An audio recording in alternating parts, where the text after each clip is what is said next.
All right, hi folks. We'll get started in just a few minutes.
All right, folks, we're going to get started in just a few minutes. If anyone has any questions while we're waiting, please feel free to ask away.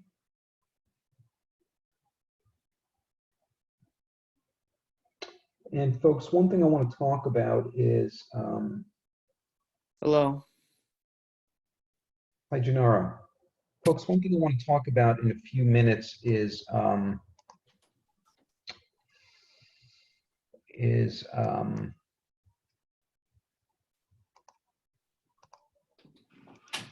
setup for the final exam, okay? By the way, can everyone hear the audio okay? The audio sound okay? I'm using a different. Yes. Okay, good. I'm using a different setup today. So,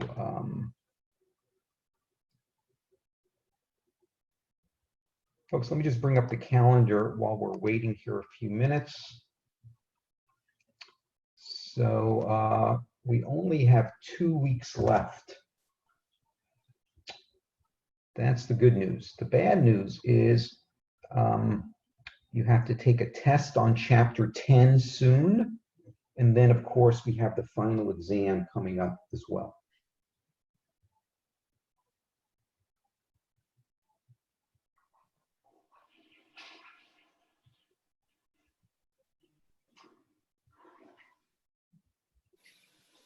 Folks, does anyone have any questions on anything from chapter 10 while we're waiting?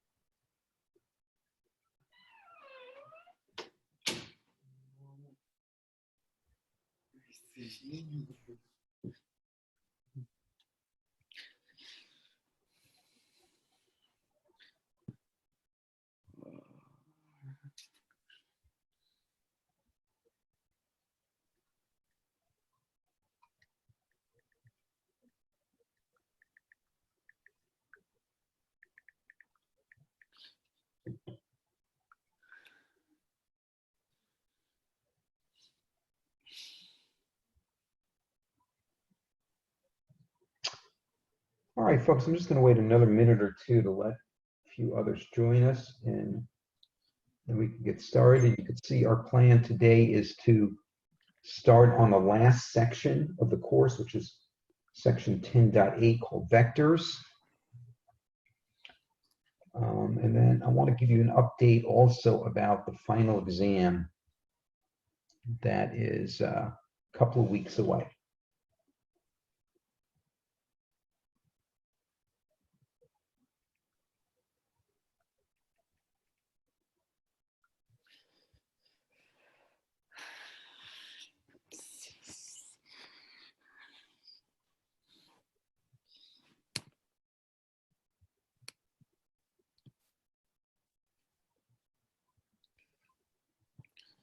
Oh, on the practice test, like I did all the questions on it. Okay, excellent. Good, Gennaro. We're going Like to be first of all, going anytime like over when I that take more. anytime when I take the normal test, like it's always like similar. That's right. Yeah, that's the idea, is that the practice test is showing you the similar problems to expect on the actual test. And Gennaro, you might see here, we're going to go over that on Friday. I mean, I usually take mine earlier. And if you want to take the test earlier, of course you can. It's showing here that the test is due April 26th, but remember there was an extension, so all of the WebAssign activities are open until May 1st. Like only just the homework, it's not the tests. No, the test also, Gennaro, is open till May 1st. Okay. But my suggestion would be not wait until May 1st, if possible, because then you might start forgetting some of the material, and you probably want to focus more on the final exam. So the sooner the better, of course, when it comes to these homeworks and tests. All right, folks, why don't we get started then? So again, folks, our calendar says we're going to start 10-8 today. We'll finish it on Wednesday. Friday, we're going to do a practice test for chapter 10. And then due this Sunday is the homework on 10-8 and the test in WebAssign on chapter 10. As I mentioned, all WebAssign activities are open until May 1st with no late penalty. Wait, May 1st is on a Friday. Sorry, Gennaro? May 1st is on a Friday. May 1st is next Friday. Yeah, it's the last day of the semester. Next week, we're going to take a practice final exam and break it up among Monday, Wednesday, and Friday. So we'll do, a group of problems each day.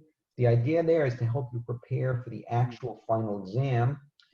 Now, folks, let me go to a handout that I posted in Canvas. Let me go to Canvas modules. And I'm going to scroll all the way down to the bottom where it says preparing for the final exam. So I'm going to open this up. By the way, folks, notice here's a practice final exam. So this practice final exam, you might want to look at ahead of time. This is what we're going to be reviewing next week. Next week we have like 1 week, the whole week of reviewing for the final exam. Exactly. And if I scroll, also the questions, like they'll be like the types of questions will be the same, but like with different numbers then as a similar. Yeah, Gennaro, the problems are going to be similar, and they might not be exactly the same, but these practice problems are giving you a sense of the types of questions to expect. And so you'll notice there's about 23 problems. There is 23 problems on this practice final. So what that means is we'll try to break it up and do, about 7 or 8 problems per day next week. So we'll take this practice final and break it up into 3 separate days. All right, folks, let me also go to the reference information for the final exam, because I just want to show you that you don't have to memorize much information. So when you take the final exam, here's the reference info.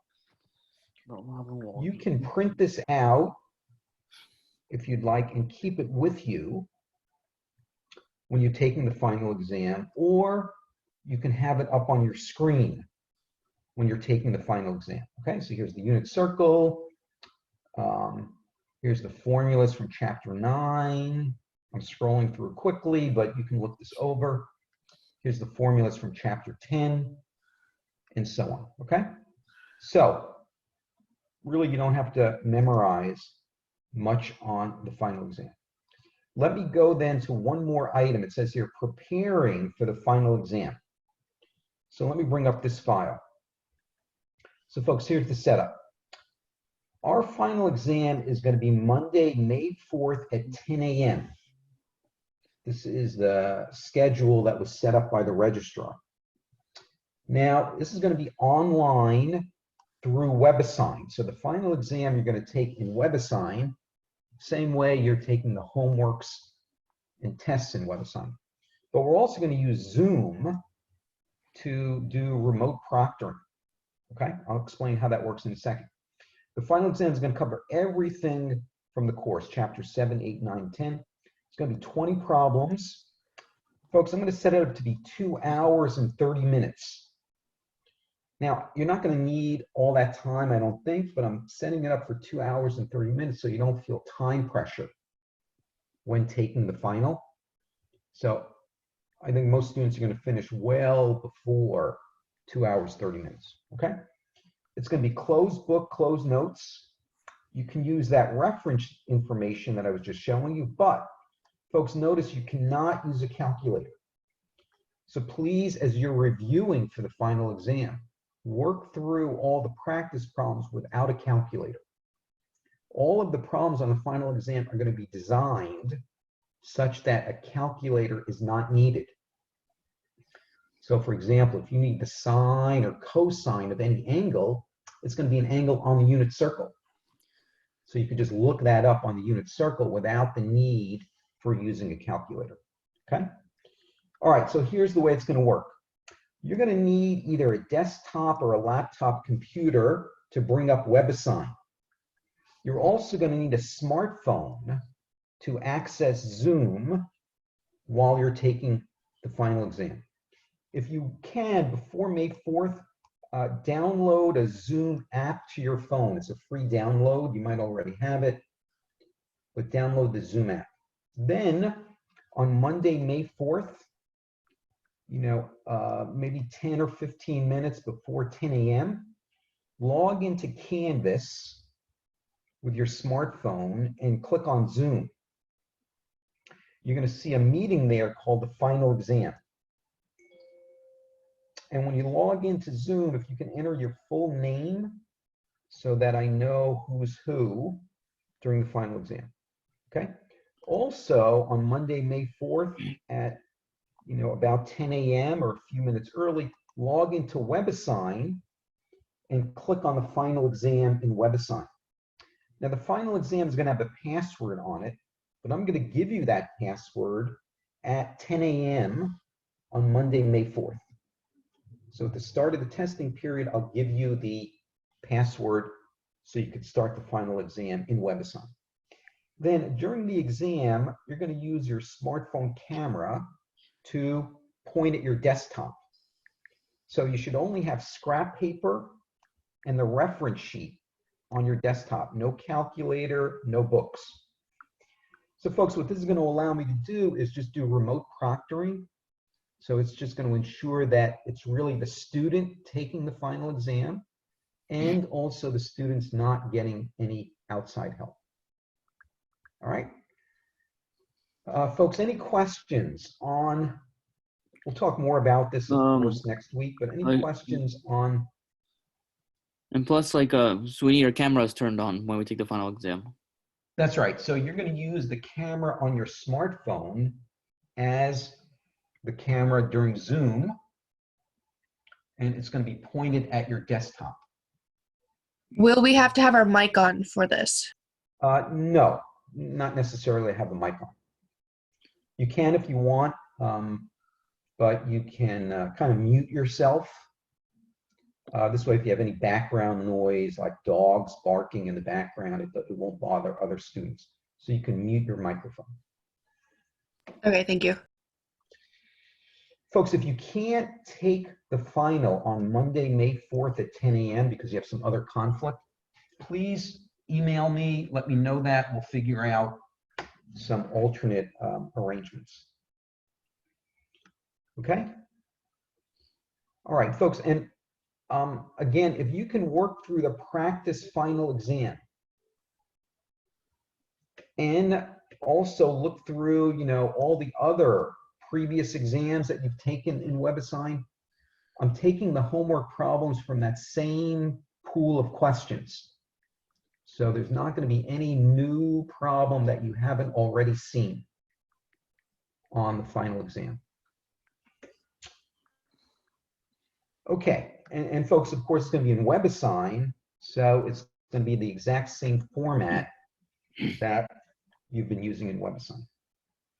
All right, folks, we'll talk more about this later, but I just wanted to give you that kind of advance notice. Folks, why don't we jump into section 10.8 then? And again, this is our last section in the course, and this is all about vectors. So we want to talk about what is a vector, how do you work with vectors, what are the applications? If anyone has taken a physics course, vectors are very, very important in physics, but also in chemistry, biology, the sciences, many, many other applications. The idea of a vector is you really want to be able to specify how to get from point A to point B. And a vector has both, it's called a magnitude and a direction. Sometimes we think of a vector as like an arrow. It's a directed line segment. And when you draw an arrow, you've got to carefully put a starting point. Sometimes we use a dot, and then we use an arrowhead as like the ending point. So a direction is going to be important for vectors. So this red vector I drew is different than this blue vector I drew because notice the arrowheads are on different ends. So the direction of the vector matters. Okay. Let me give you an example of what a vector might represent. Typically in physics, a vector is used to represent a force, or it can represent a velocity, or it can represent an acceleration, or it can represent torque. There's many examples of where vectors can be used. But let me give you an example why both magnitude and direction matter. Let's say I'm pushing a car. And so let's say my car isn't starting and I need some help to push a car. And so I'm going to draw a car.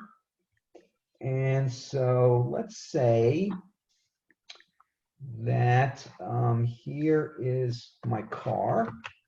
Let me see if I can draw a car. So here is my car. This is the extent of my artistic ability. So here's my car. Oh, that's a bad car. Oh my God, that's embarrassing. Let me draw a little better car. All right, let me just try to draw a car.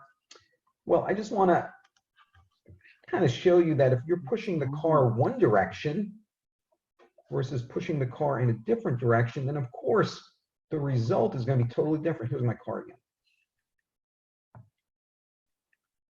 All right, anyway, let's just use this as my car. Okay, Imagine someone is pushing the car from the back in this direction. And they're pushing with a force, I'm going to use pounds for force. They're pushing with a force of only 5 pounds. That's not very much. Well, of course, that's a totally different result than if a person is pushing the car in this direction with a force of 50 pounds. Right? So these forces, these arrows I drew, are vectors. Not only do they have a direction, but they also have this number, 5 or 50, we call this the magnitude. And of course, I'm going to end up, with very different results because both the force and the magnitude here are different. All right, so we're going to be drawing these vectors, and this starting point here is called the initial point. And this ending point here with the arrowhead is called the terminal point. You probably know the word terminal means end. Okay? So sometimes we'll place the vector starting at the origin, 0, 0. But you don't have to start the vector there. The vector could start anywhere, but usually it makes the analysis easier if you do start the vector at 0, 0. Okay? So let's talk a little about notation for these vectors. Okay, so we're going to use bold-face letters. So when you see a bold-face V like this, it means a vector. Another option is to put a little arrowhead on top of the letter. So if you see a V with an arrowhead on top, that's a vector. Now there's a special symbol where you put inside these angle brackets A, B. Now that vector is called a standard position vector. I see. So let me give you an example of what that means. Let's say I have a vector that's starting here at 0, 0. And let me come over here to 3, 2. So I'm going to make this vector start at 0, 0, and its terminal point is here at the point 3, 2. And I could call this vector V if I want to. So I could write this vector as either V, and I will make it bolded. Imagine this is bolded, so I could write it with V like that, or I could put an arrowhead on top like that, or I can write this with these angle brackets 3, 2. Any of these notations really mean the same thing, but when you use these angle brackets, it implies standard position, which means the vector is starting at 0, 0. So here's the starting point, 0, 0. And it's ending at 3, 2. That's the terminal point. Okay? Now, what if you have a vector that's not in the standard position? What if I had a vector that started out here somewhere and went like this? Well, it turns out you can rewrite the vector in standard position. So here's how to write the standard position vector. And let me show you this on the next slide. So I can take any vector, let's say it starts here at x1, y1, and it ends up here at x2, y2. You can rewrite it as standard position by just subtracting the x and y components. Let me show you an example of that on the next slide. Go to the next slide. Okay, so in this example, imagine I'm taking this blue vector. This blue vector is labeled as vector CD. So maybe I can write that vector as CD with an arrowhead on top of it, let's say. So here's vector CD with the arrowhead on top of it. But I could take that blue vector and slide it to where the red vector is located. So I could take CD and slide it to standard position. Now it's vector AB.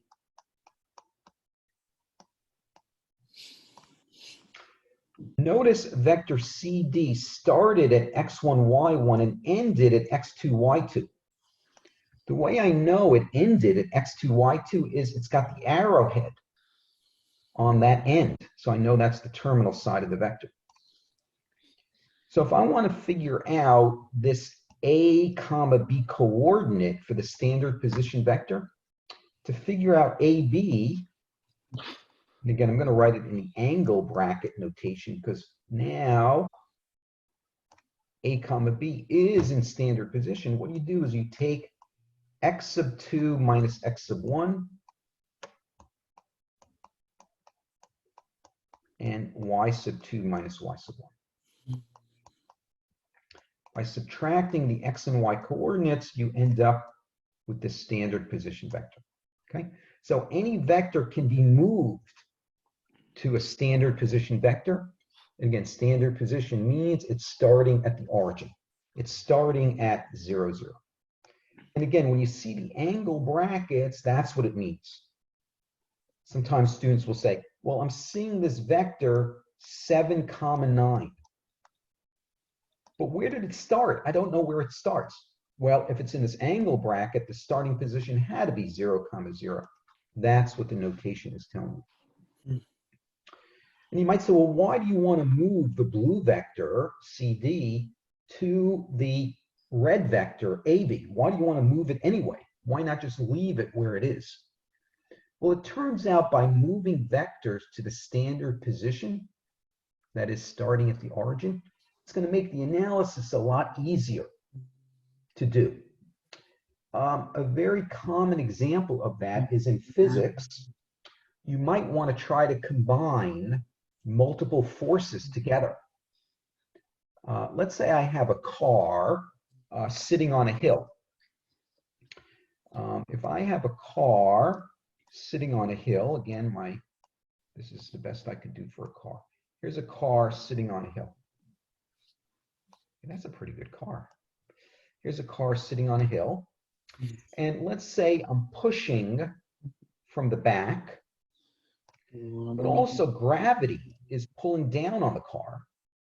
And also it turns out there's a friction force acting on the wheels. You know, there's like a friction force impeding the progress of the car. So you've got multiple forces acting on this car. One classic problem in physics is, what is the resulting force? And another classic question in physics, is this car stationary or is this car moving some way? Is it accelerating up the ramp or down the ramp, or is it just stationary? Sometimes in physics, you'll hear the word static. Static just means the car is not moving. Well, to answer those questions, you're going to really have to add these vectors together. So in my little example, there's 3 vectors. I know. So vector A, vector B, and vector C. Well, the easiest way to add vectors together is to move them all to standard position. Because if you move all 3 of those vectors, A, B, and C, back to the origin, combining them together is a lot simpler than trying to combine them by not moving them to the origin. All right, so anyway, there's reasons why you would want to move vectors to standard position. Let's do a quick example from WebAssign. I think once you see this calculation, you'll see it's somewhat straightforward.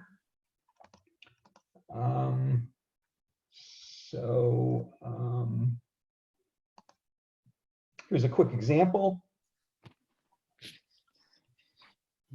So I want to know, what is the standard position vector for vector PQ?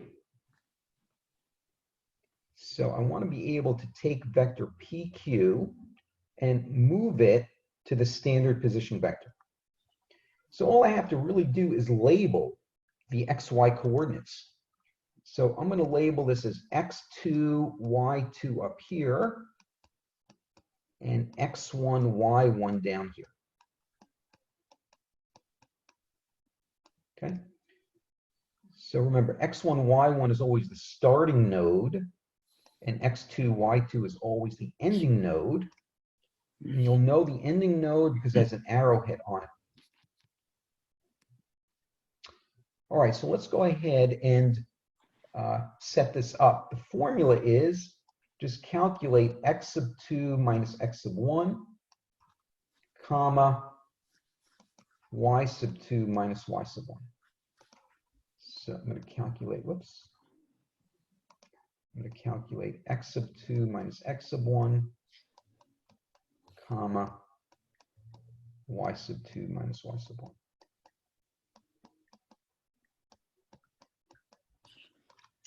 All right, well, in our example, it looks like our x sub 2 is a 6.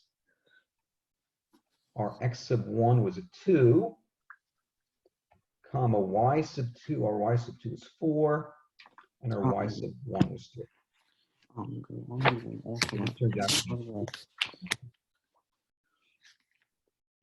So the red vector is in standard position, and notice we're writing it as 4, comma 1 in these angle brackets, which means by default that the starting position is 0, 0.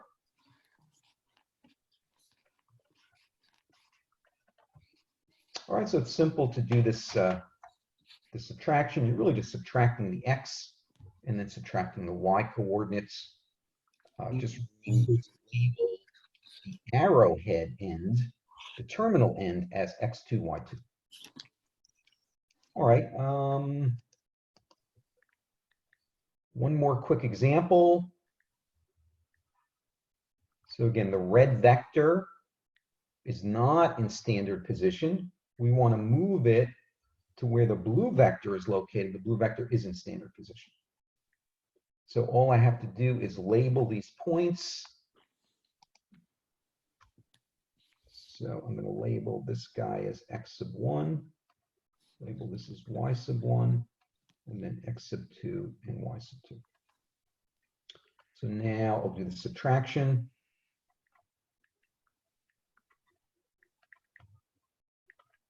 So in our example, x sub 2 looks like it's 4. Subtract x sub 1, which is -3. So I just got to be careful with the subtraction here. And then y sub 2 is 5, and y sub 1 is 2. But 4 subtracting -3 is the same as 4 plus 3. So this is going to be 7, comma 3.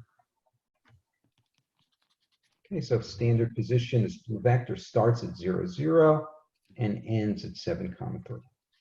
Same vector, it's just it's been moved to start at the origin instead of starting somewhere else other than the origin. All right. Quick example from WebAssign. And I do want to point out something important about this WebAssign problem. But first, let's set this one up. So it says, given a vector, by the way, it never hurts to draw a little diagram, because if you can draw a little diagram, you kind of get a sense that your answer is reasonable. So let me draw a little diagram here. They're telling me that the original vector starts at -1, 7.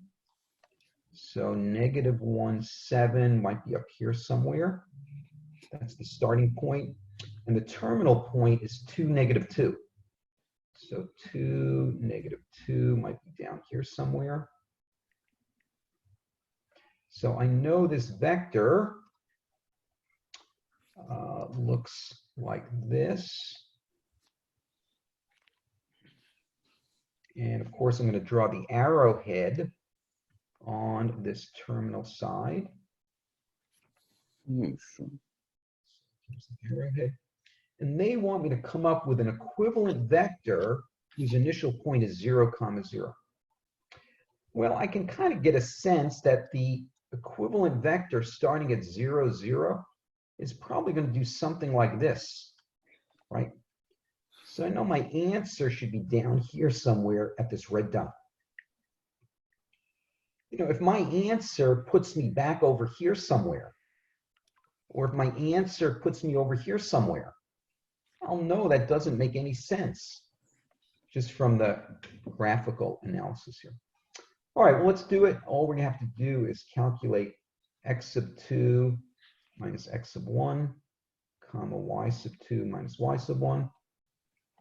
Always a good idea to label the points just so you don't get confused. So this is x sub 1, this is x sub 2. This is y sub 1, y sub 2. So when I plug this in, it looks like it's going to be 7 subtract a negative 1. Oops, I'm sorry. That's x. 7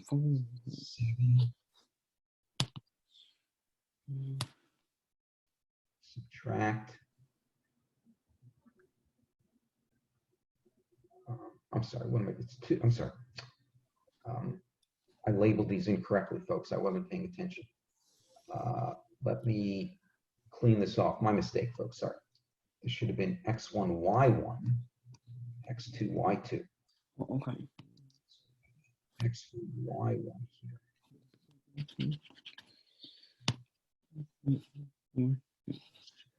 So, okay. So now this is going to be, for x sub 2, it's going to be a 2.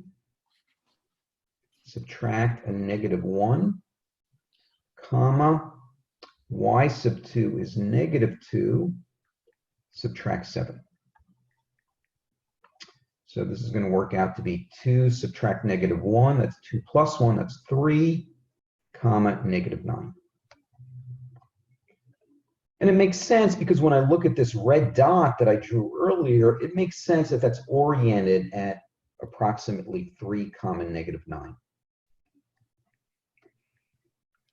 Now, here's what I wanted to point out to you. When you enter this answer in WebAssign, WebAssign needs to see the answer with these special angle brackets. So WebAssign needs the answer to be entered in vector format. So how do you use these angle brackets? How do you enter these? Well, what you do is you go over to the Math menu on the right-hand side of the screen in WebAssign, you know, where all the special symbols are. And you're going to see a menu called Vectors. And under that menu will be these angle brackets that you can select to enter your answer. Okay? So you can't enter your answer in parentheses. You can't enter your answer in square brackets. It's got to be the special symbol of an angle bracket, which is available on the Math menu. I'm going to jump ahead because I think I have a slide that shows that. Jump ahead for a second to see the Math menu here. Ci vuole il metro che dicevi tu queste strade. Così controlli che più di un metro. Folks, I don't see it, so I'll talk about that next time. But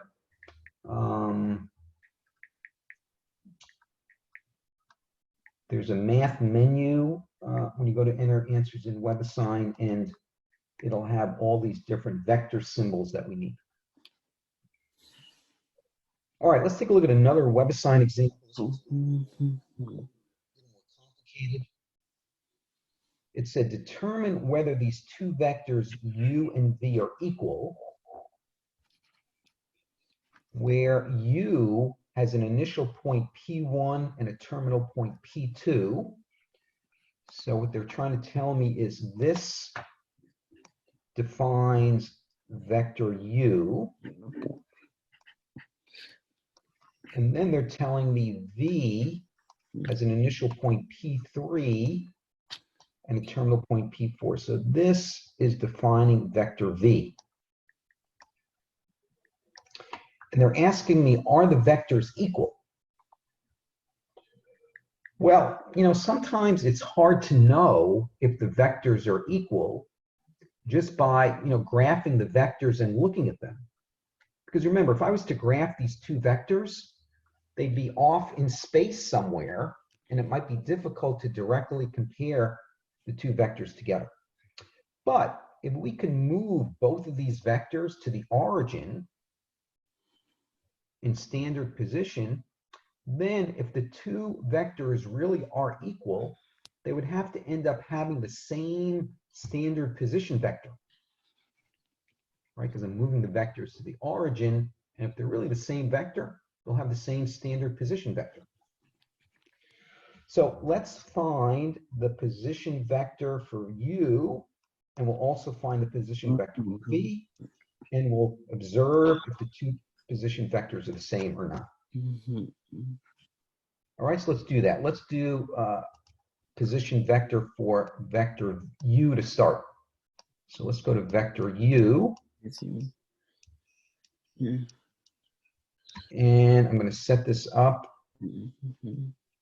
as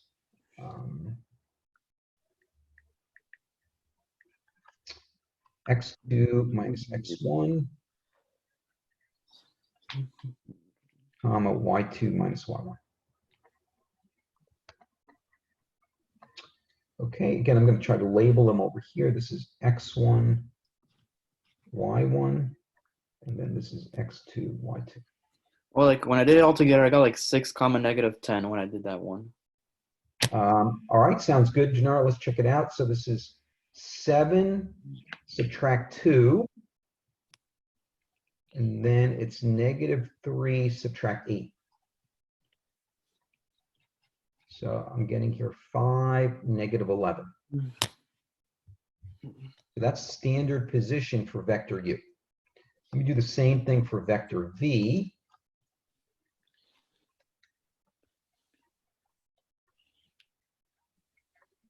Again, I'm just going to do x2 minus x1, comma, y2 minus y1. You see, I'm just using this formula right here. Again, I'm going to label it, though, x1, y1, and x2, y2. Okay, so this looks like it's going to be 8 minus a -1, comma, -2, subtract 7. Well, this is 9, comma, -11. And it's not equal because Not equal. So we know now the vectors are not equal here. Wait, how'd you get 5 and how'd you get 5, -11? I got like 6, -10. Now, Gennaro, remember, your numbers might be different than my numbers. Check your example, Gennaro. Your P1 and P2 are probably different than the P1, P2 I'm using here on the slide.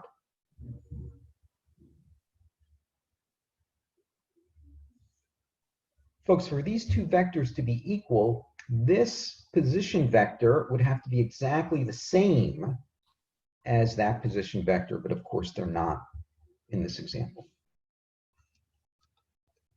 I had a quick question. Yeah.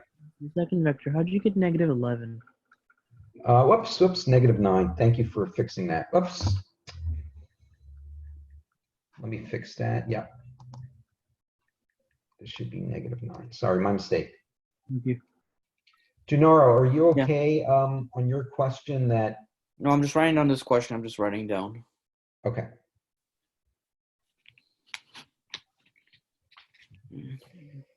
Folks, you might remember that sometimes I make these mistakes on could be purpose one. just to see if anyone's really paying attention. So sometimes I make mistakes intentionally. I try to tell that to my wife, but she doesn't believe me either.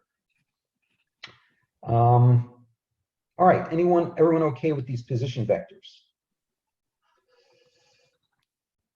All right, folks, let me talk about one more item when it comes to vectors, and this is really adding or multiplying vectors together.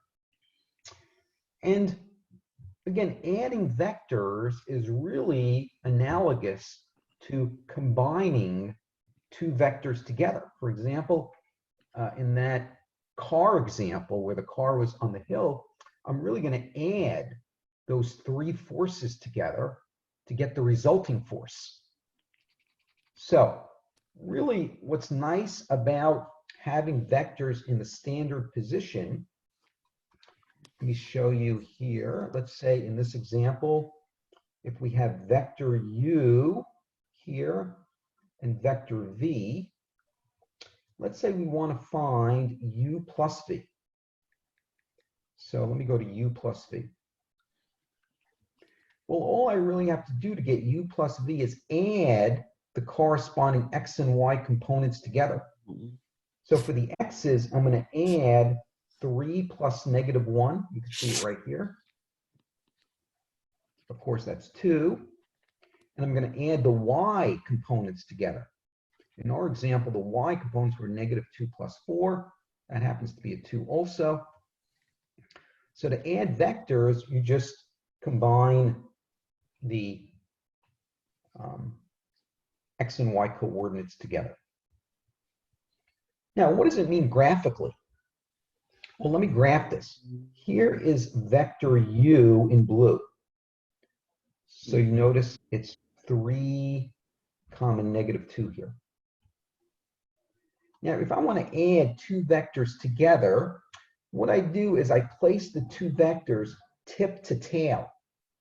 What that means is I take the start of vector v and orient it on the terminal point of vector u. And then the result is this red vector of adding the two vectors together. Okay?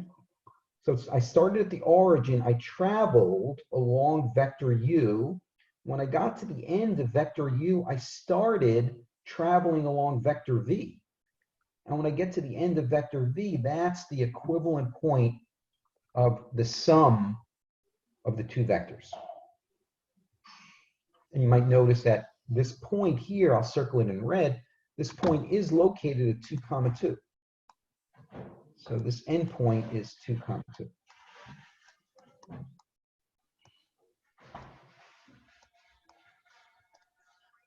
What about subtracting two vectors? What if you wanted to do u subtract v? Well, all you would do is subtract the components together. Let's do a quick example of that. If we wanted to do u subtract v, I would take the x components and subtract them. So that would be 3 subtract a -1. And then I'm going to subtract the y components. That would be -2 subtract 4. So if I work this out, this is going to be 4, -6. Okay, so adding and subtracting vectors really boils down to adding and subtracting the corresponding x components and the corresponding y components.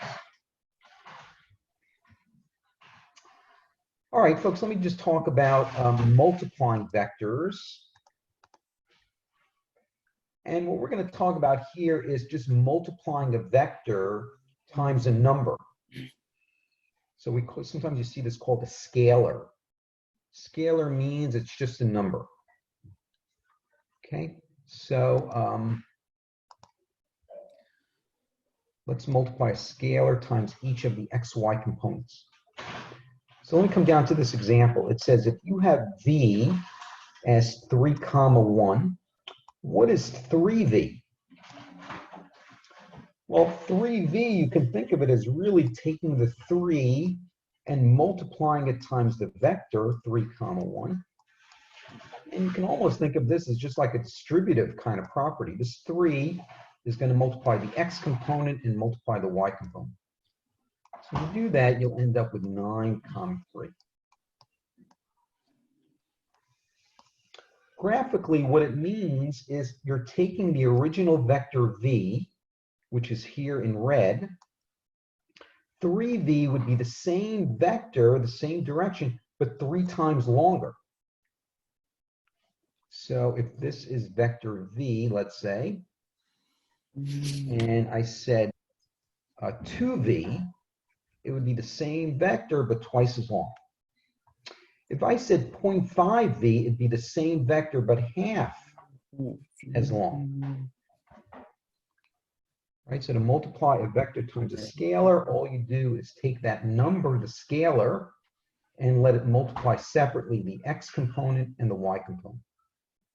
Graphically, it means you're either increasing the length of the vector or decreasing it, depending on the value of that scalar. All right, folks, why don't we do one last WebAssign example for today? Let me come to a WebAssign example here. And this one is asking us to do some calculations. So they're giving us this vector u and v. So here's the vector u. Here's the vector v. And I can label this as x sub 1, y sub 1 if I want, and x sub 2, y sub 2. And they want me to find u plus v. Well, u plus v really means just add the x components together and add the y components together. So if I add the x components, it's going to be 5 plus 8. And if I add the y components together, it's negative 4 plus 2. Wait, is it you wrote a comma? You wrote next to it in the middle. Yeah, Gennaro, when we write these vectors, notice we're going to write them with a comma in between. 13 comma negative 2. Yep, so this is going to be 13 comma negative 2. Again, folks, when you go to enter this answer in WebAssign, go to the Math menu, and under the Vectors option, there'll be a button you can click, and that button is going to have these angle brackets with a comma in between. All right, let's go to u minus v. Well, all I have to do for that is to subtract the corresponding x and y. So this is going to be 5 subtract 8. That's subtracting the corresponding x components. And then negative 4 subtract 2. That's the corresponding y. So this is going to be negative 3 comma negative 6. All right, why don't we do the third example here? It's 4u minus 2v. Well, maybe it'll be a little easier. First, let me calculate 4u, and then I'll calculate 2v. 4u times 5 minus 8, then. That's right. So this is going to be 4 times the vector 5 comma negative 4. Well, that's going to be 20 comma negative 16. Let me do 2v. That's going to be 2 times the vector v. That's 8 comma 2. But I'm going to multiply the 2 times each one of these separate components. So that's going to be 16 comma 4. Now I'm ready to go ahead and work out 4u minus 2v. All right, so I'm going to subtract the x components. Well, that's going to be 20 subtract 16. And then I'm going to subtract the y components. That's going to be negative 16 subtract 4.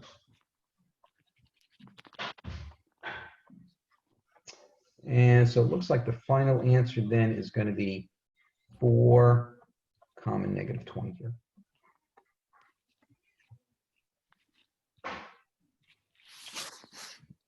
Can't see 9. Okay. All right, folks. Then on Wednesday, what we'll do is we'll kind of take a look at the next section here, where we want to be able to take a vector and separate it or break it out into its x and y components. Let me just show you quickly what that means. let's say I have a vector like this. I'd like to separate it into an x vector and a y vector. What that means is instead of drawing this green vector, I could break it up to be this red vector and this red vector. I can kind of think of this as like an x-type vector and think of this as a y-type vector. And you could probably see there's going to be some trig involved in this because when I do this, this is really a right triangle.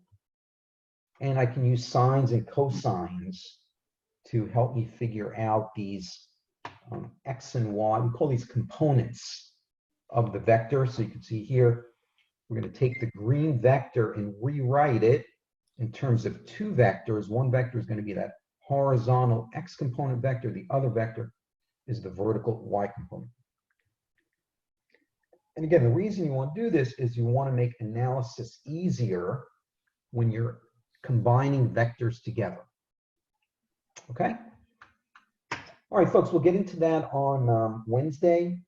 So if you can, maybe you could please get started in the 10-8 homework. Some of the initial problems should be hopefully straightforward. I finished all the chapters. I finished. Good work. So folks, on Wednesday, we'll finish up section 10-8, and then Friday, we'll do the practice test on chapter 10. Folks, any questions on 10-8 so far or anything from chapter 10? Nope. All right, folks, if there's no questions, feel free to log out. See you on Wednesday. And if you do have questions, stick around. I will hang out for a few minutes in case there's anyone with questions.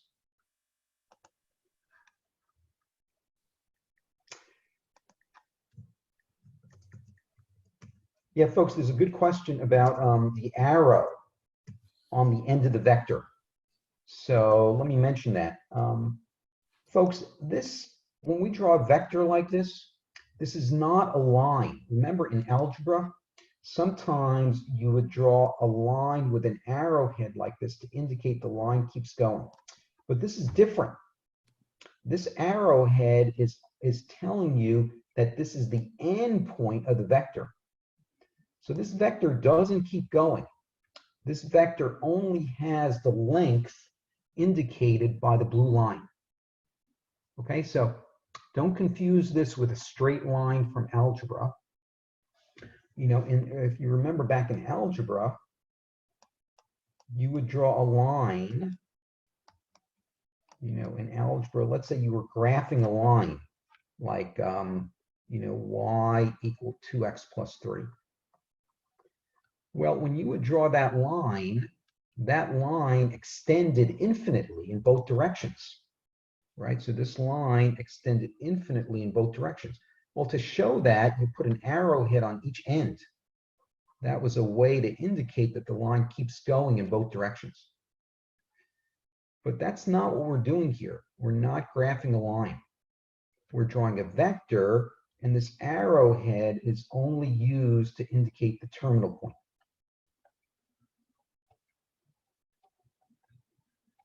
Okay, so for a vector has a very specific starting and ending point. You know, the side without the arrow is the starting point, and the side with the arrow is really the ending point. Remember, the word terminal means ending point. All right, folks, any other questions?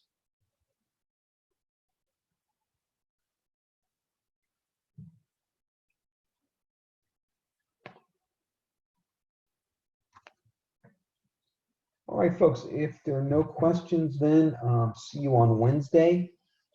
And thank you for joining today.